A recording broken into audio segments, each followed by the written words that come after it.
Hello, my name's Dana. I'm 34 years old. I'm a mother to a disabled child, my daughter Holly.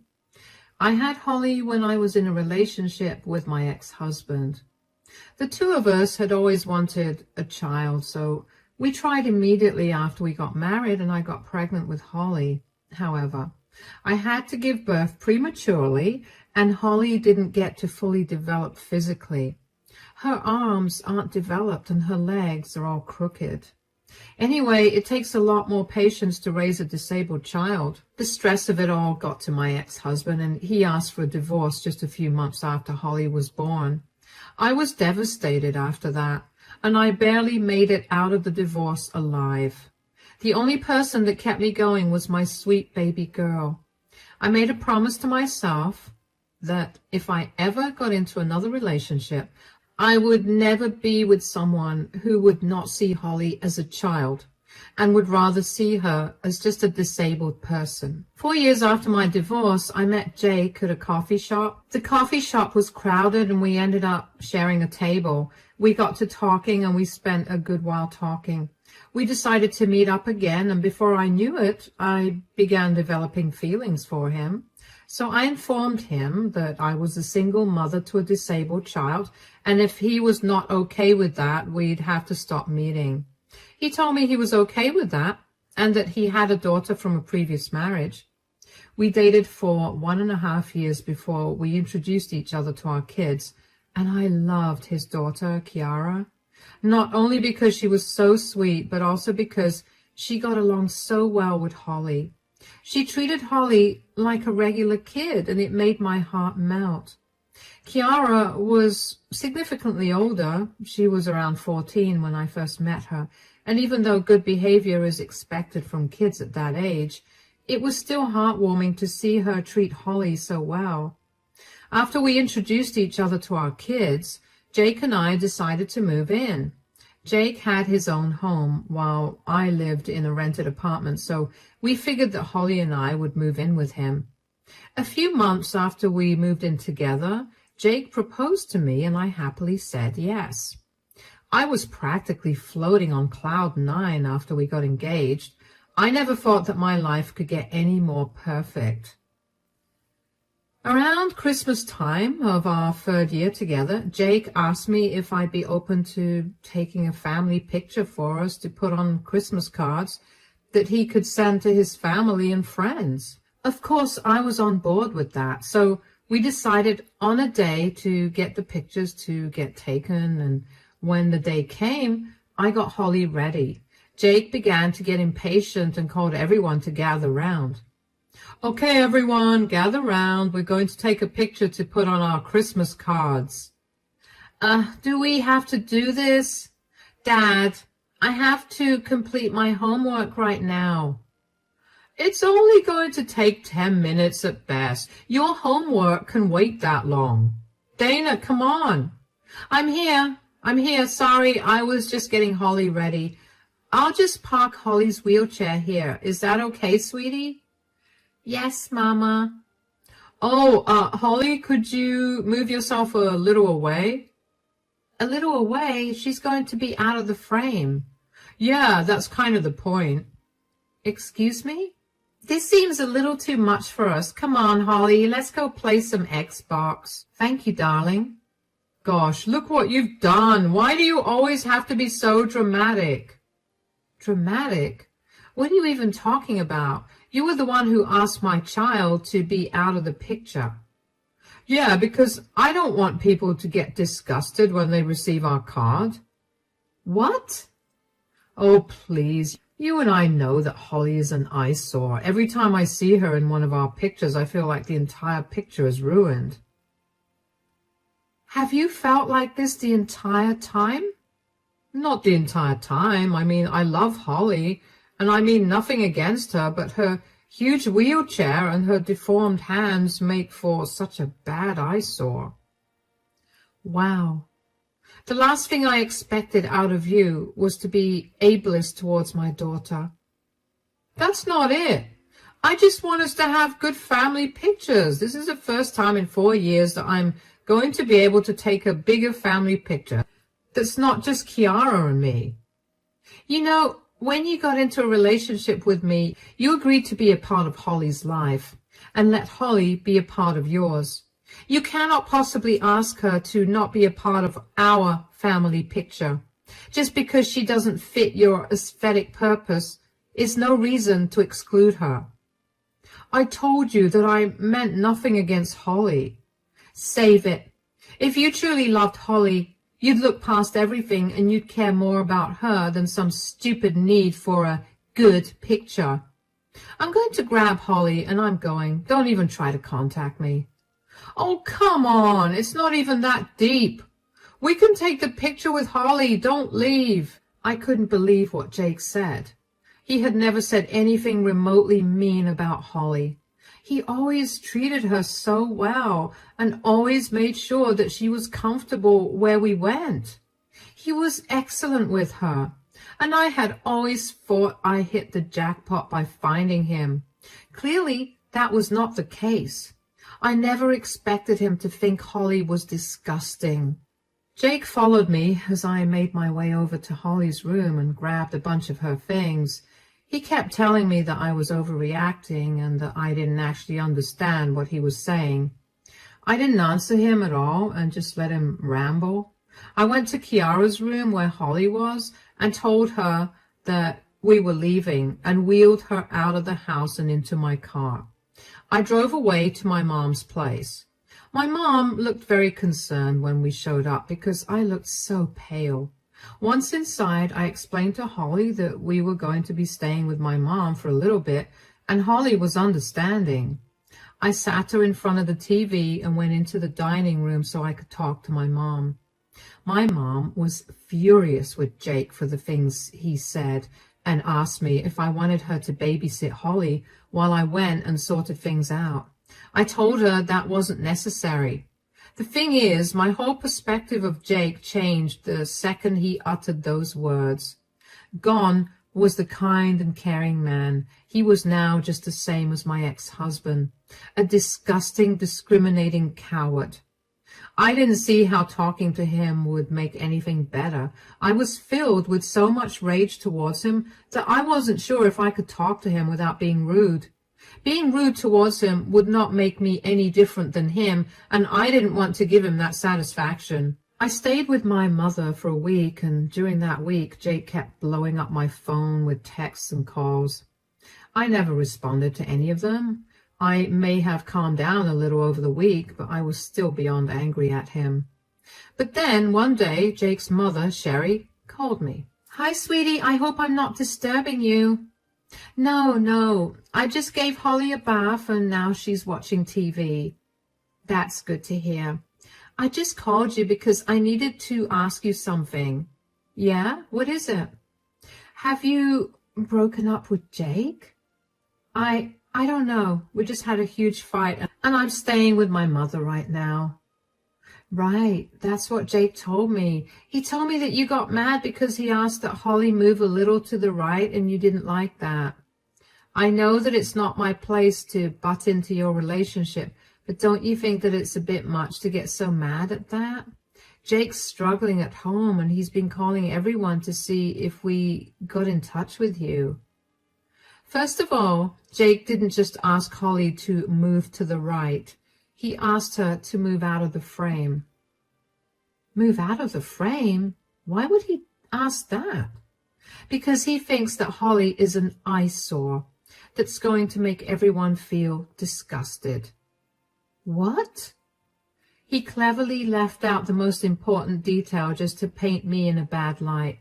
You can ask Kiara, and she'll tell you that he wanted Holly out of the frame. Oh my God! I'm so sorry that he said that. I never expected him to think that way. I never even raised him to think that way. I don't know where that came from either. He had never once displayed any signs of dislike towards Holly, especially over her disability. He used to always speak so highly of her whenever he met us. Or actually, now that I think about it, he was always bragging about how much care he took of her. Care? Oh, no, he never took any care of Holly. We both decided from the start that we'd each only parent our kids and never the other. Oh, I had no idea. You know what? I'm going to do something about this. What do you mean? Because if you think that yelling at him or even just talking to him is going to change his mind, I don't want it. After talking to you today, I've realized just what a liar Jake is, and I don't want him to be a part of my life anymore. I'm fully on your side in this, but I don't plan on yelling or talking to Jake. I have a better idea. Just trust me, and don't break up with him as yet. But what are you going to do? Just hang in there. I'll call you in a few days and I'll let you know. I'm so sorry for assuming the wrong thing, by the way. But thank you for telling me the truth. You have nothing to apologize for. Jake was the one who manipulated his words, so it's okay. Take care until then. Bye. That phone call from Sherry was even more of an eye-opener for me.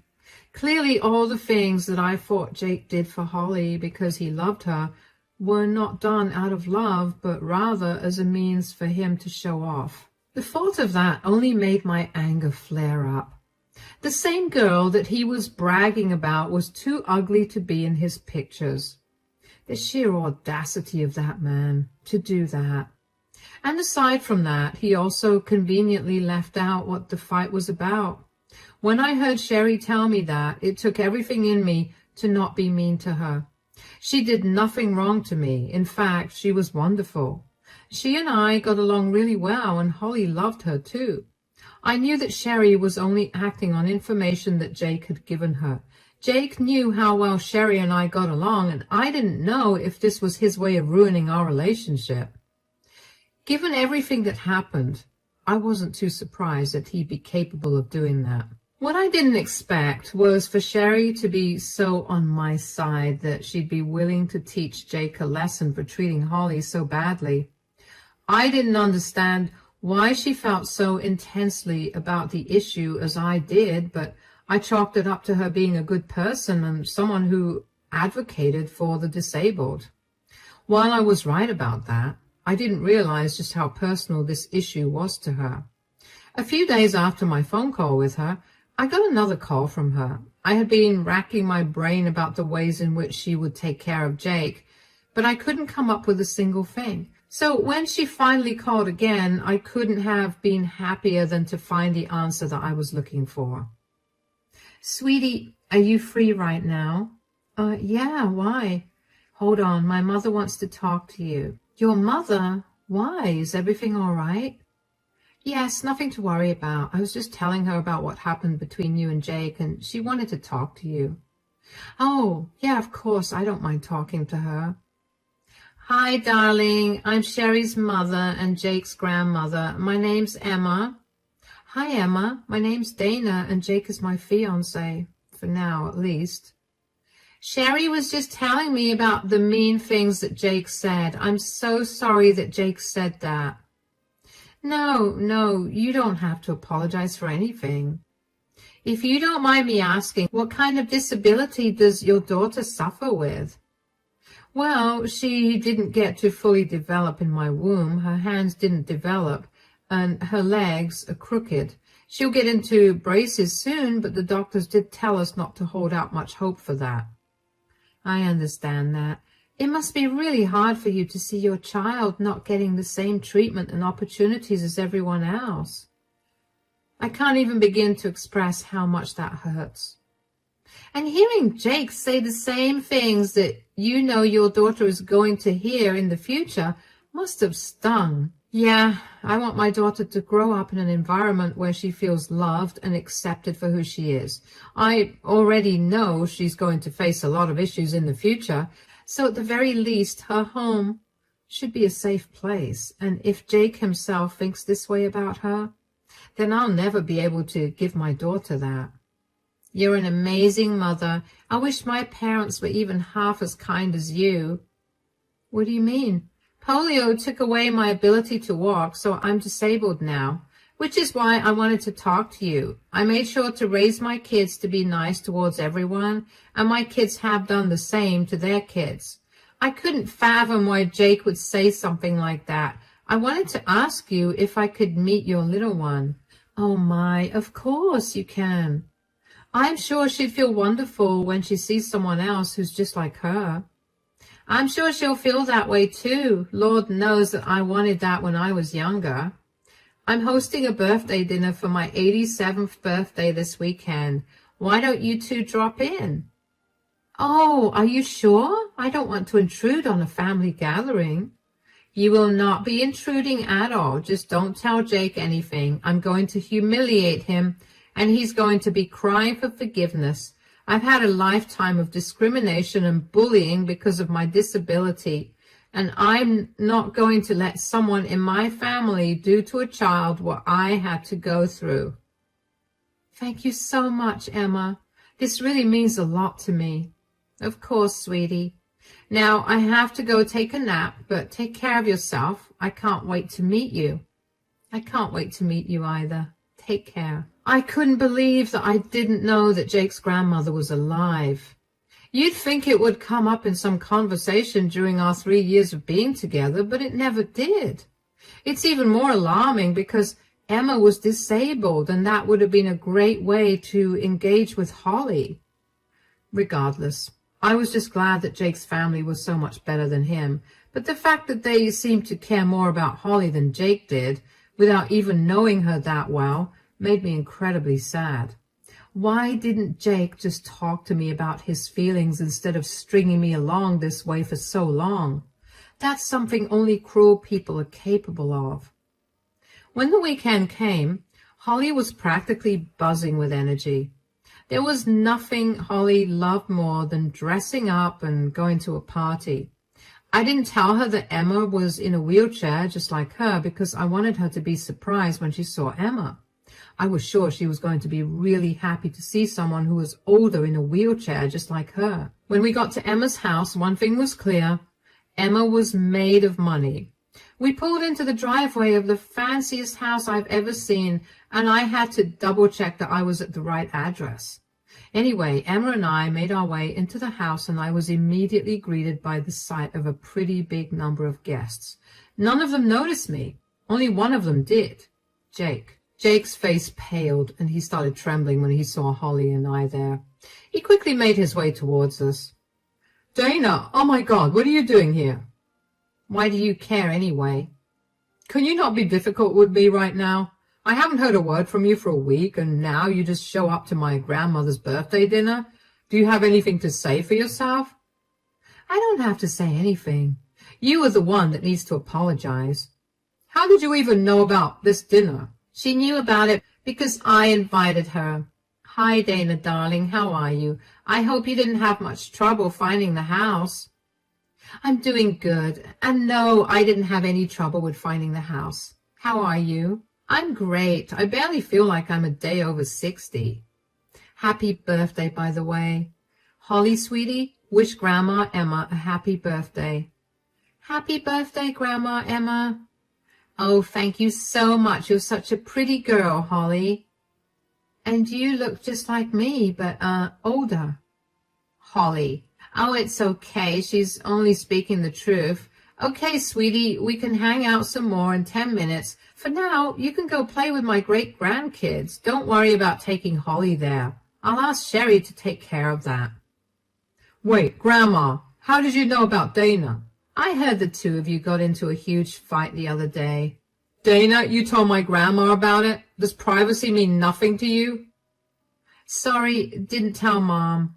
Dana didn't tell Mom, but she told me only because I asked her. But imagine my surprise when I found out that you purposely twisted your words to make her be a bad person. Look. No, you look at me, Jake. You know firsthand how I feel about people making fun of or treating disabled people differently. You know how I've been very adamant about all of you being empathetic towards the disabled. So to hear that you were so blatantly rude to a child, that was beyond shocking. You can't force your values onto anyone, and what goes on in my house has nothing to do with you. Don't you dare talk to your grandmother that way. No, you know what? I'm sick and tired of being the bad guy. You wouldn't be the bad guy if you just behaved decently. I did. I didn't even once imply that I hated or disliked Holly. I just didn't want her ruining the picture. That's not even hurtful. You're right, it's not. And that's why today we're all taking pictures without you, because we don't want a man with a mole on his face in the pictures. That's unfair. I can't change that. Did you think that Holly was capable of changing her disability? That's not the same thing. You're right. Having a mole doesn't mean that you're going to be treated differently. But do you know what guarantees that? Having a disability. I don't want you here. You deserve no place in this family. What? You can't kick me out.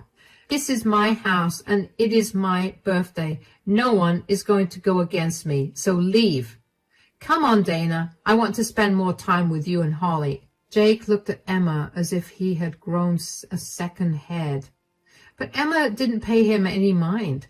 Instead, she grabbed my hand and made me follow her along to where Holly was. I heard later on that Jake made a big fuss about not leaving, but eventually his siblings kicked him out. Jake did not leave without cussing the entire family out for their weak-minded opinions. No idea what that means, nor do I care about it. Emma, Holly, and I ended up having a good time that night. Emma got along really well with Holly and kept telling her stories about all the crazy things she'd done. Holly was more amazed that Emma could do all of those things while in a wheelchair than the fact that Emma had done such crazy things. Sherry came up to me when she managed to get me alone and gave me a big, warm hug. She apologized for Jake's behavior and thanked me for giving her a chance. She told me that she raised Jake to be much better than this, so she didn't know where these thoughts came from.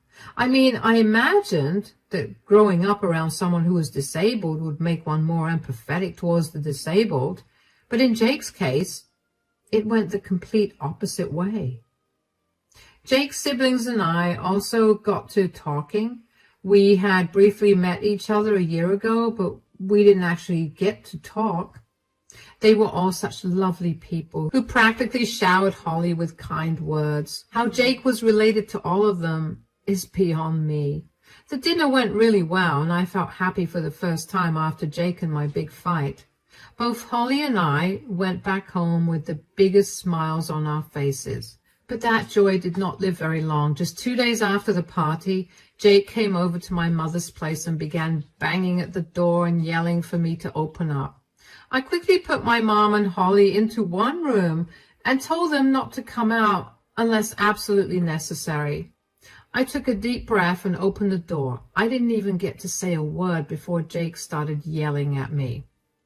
Did you have to kick me out of my own family gathering that way? What in the world are you talking about? Don't act all coy. You know that you did that on purpose. What did I do? You purposely painted me in a bad light. Now none of my family wants to speak to me, and I've also been taken off my grandmother's will.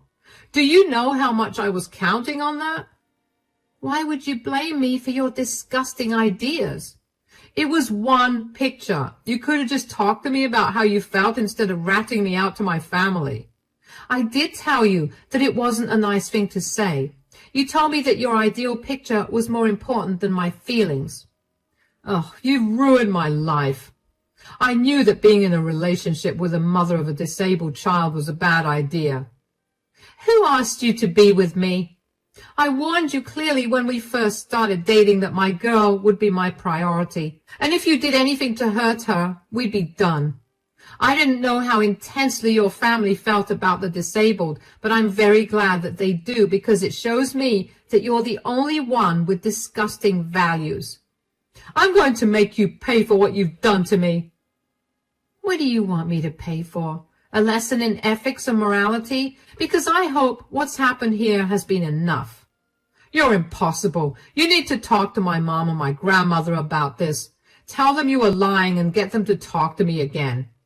I don't have to do any of that. I did not lie, and they're angry at you for not only saying disgusting things, but also for lying to them. You started this, so you can finish it yourself. Goodbye. Nothing felt more satisfying than slamming the door shut in Jake's face. Jake looked stunned when I told him that he was at fault for what he did, and I don't know why either. How much self-awareness and common sense do you have to lack to not see what you're at fault in? Jake kept ringing the doorbell to get me to come and talk to him. I simply told him through the door that if he continued to remain on my mother's property, I would call the police. He left pretty quickly after that. Good riddance.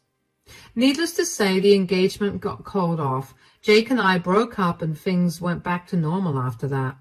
The only change was that Sherry and Emma became a new constant in our lives. Emma and Holly pretty much became best friends, and Holly always asked to go over to Emma's. It was so heartwarming to see Holly feel like she wasn't different and to see her in her element like that. Sherry and I became close too. She was a lot like my mother, and it felt comforting to be around her. Jake was actually cut off from the rest of the family. Sherry told me that while it hurt her to do that, what hurt even more was to see Jake have such views even after being around a disabled person all his life. I understood her pain because I too lost someone I loved so much. The last thing I expected was a partner who was ableist. Turns out it wasn't only Sherry and Emma's side of the family that cut Jake off. Jake's daughter, Kiara, also decided that she was done with her father.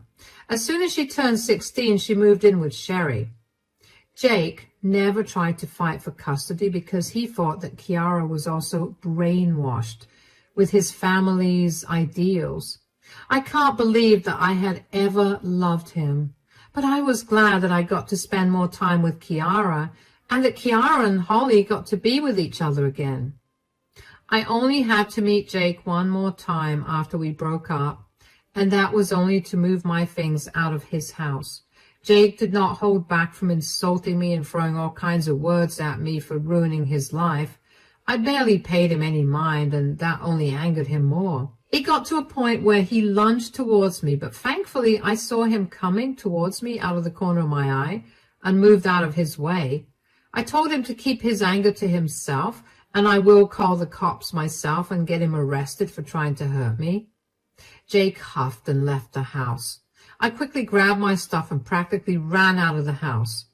Only after I was a safe distance away from Jake's house did I finally break down. I hadn't shed a single tear since everything that happened, but him almost laying his hands on me was the final straw.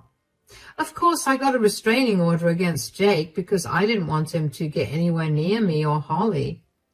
Sherry and Emma were furious when they heard about what Jake had done, and only reached out to him to let him know that if he tried anything more, they were going to contact his uncle, who was his boss, and they would get him fired. Jake was silent after that. It's been a wild ride so far, but I finally got my own place, and Holly is happy. I may have lost Jake, but I ended up gaining a whole new family after he left. And I couldn't be any happier about it. Thank you for listening.